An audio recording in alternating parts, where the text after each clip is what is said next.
L'hygiéniste en chef de l'Ontario, Dr David Williams, prendra finalement sa retraite le 25 juin et devrait être remplacé dès le lendemain par le Dr Kieran Moore. Le gouvernement Ford déposera une motion en ce sens lundi.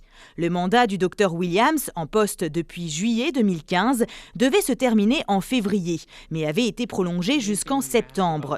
Le gouvernement Ford avait alors mis de l'avant l'importance de la stabilité en pleine pandémie. C'est une bonne porte de sortie pour Doug Ford qui vraiment a des problèmes avec le déconfinement dans la province.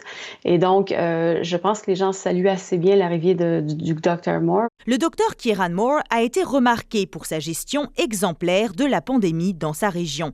Il n'a pas hésité à mettre en place des mesures sanitaires avant même le premier confinement provincial en mars 2020.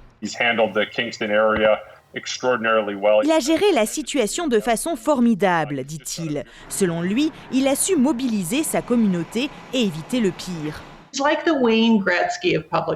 Il est comme le Wayne Gretzky de la santé publique, ajoute l'ancienne ministre fédérale de la Santé. Il est un personnage clé dans cette crise.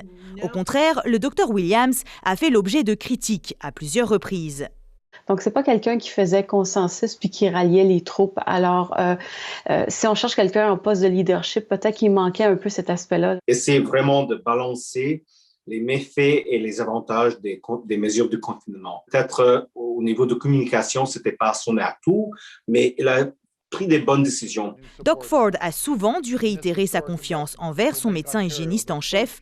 Des rapports de la vérificatrice générale et de la commission d'enquête sur la COVID dans les foyers pour aînés ont d'ailleurs déploré sa lenteur à agir au cours de la première vague. On devrait voir le Dr Moore dès le 7 juin aux côtés du Dr Williams pour une période de transition avant son entrée officielle en fonction. Une semaine avant le début du déconfinement partiel qui doit s'amorcer à la mi-juin. Ici Camille Feyreisen, Radio-Canada, Toronto.